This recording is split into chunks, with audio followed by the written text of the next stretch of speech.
So I've always been a little bit afraid of doing raw slices because I've never understood it, but I think I've got it down pat now. So I'm gonna show you my matcha and raspberry raw slice, and it's going to be banging. Starting with the crust, we've got some walnuts, straight into the blender. Almond flour, into the blender. Some dates, and some coconut oil.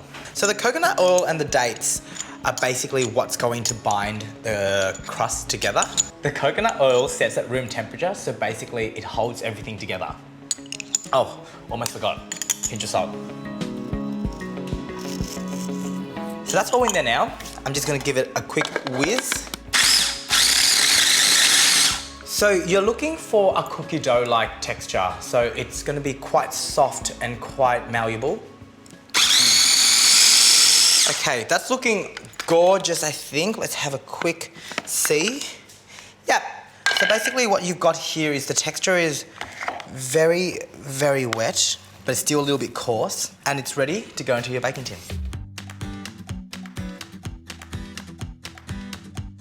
So what I'm doing is I'm using the back of a metal spoon to just push the crumb and pack it really, really tight into the tin itself. Just really even. All right, that's looking pretty good, really even.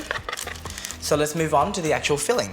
So the filling is basically cashews. I've soaked the cashews overnight, so they're really plump now, and it'll give you the texture like cream cheese. So some cashews, straight in, delicious. We've got some coconut milk. I'm using about half a can here. Yum. Some coconut oil. Again, it really helps with the binding of all the ingredients. And then to make this a refined sugar-free recipe, I'm actually using some rice malt syrup. You can use honey if you want, or molasses if that's what you prefer, but I love the rice malt syrup because it's not overly sweet. Then we've got some lemon juice, just to add a little bit of acidity. And then my favorite, vanilla bean paste. Feel free to use vanilla bean essence, but I just really like that you can see the seeds in the vanilla bean paste, and the flavors are just so much stronger. That's all good to go. Tiny pinch of salt. And let's blend this bad boy up.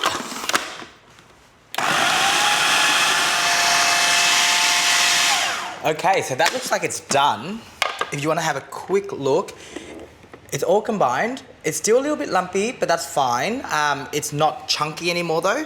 It's quite, yeah, it's great to go. So what I'm doing is I'm gonna take a third of it out now and just put it into a separate bowl, because that's the top layer. So this top layer is gonna be combined with the raspberry, the freeze-dried raspberries, so that it becomes really, really pink and really acidic. Now, I love these little matcha pouches. They are little satchels, and they're about a teaspoon per satchel. We're just gonna be using 2 of them today. Gorgeous.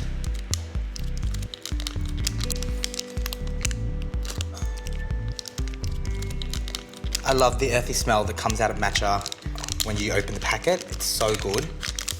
So that's all done. We're just gonna whiz that back up, and that's your first layer.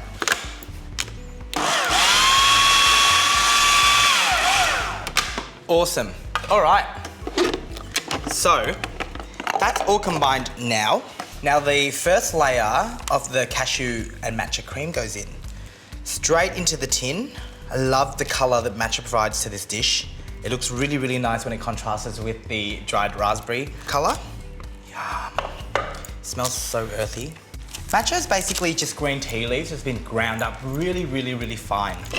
So that layer is definitely all good to go now. I'm just gonna pop it in the freezer for about 10-15 minutes, just so it firms up a tiny bit, so that the next layer, when it goes on, it doesn't kind of blend together. While that's in the freezer, I'm gonna get started on the second layer. So basically, the cream from the cashews before is going back in with one of my favorite ingredients, freeze-dried raspberries. The color from this is gonna be so magical. So we're just gonna give this guy a little bit of a whiz.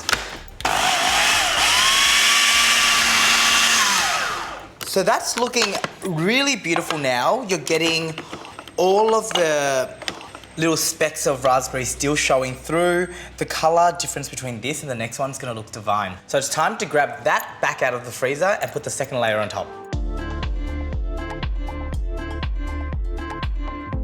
When you slice into this later and you see the 3 layers in there with the garnishes on top, it just looks so magical. So that's all the layers in there now, so it's ready to go back into the freezer for a few hours or overnight if possible. So my matcha and raspberry slice is now all set. Time to get it demolded. Pretty. I'm gonna slice into it now and show you how I'm gonna serve him.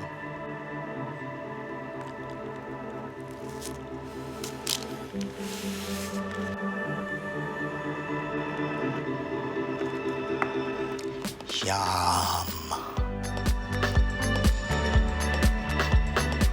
We're going to sprinkle a little bit of the freeze-dried raspberries over the top. A tiny dusting of the matcha powder.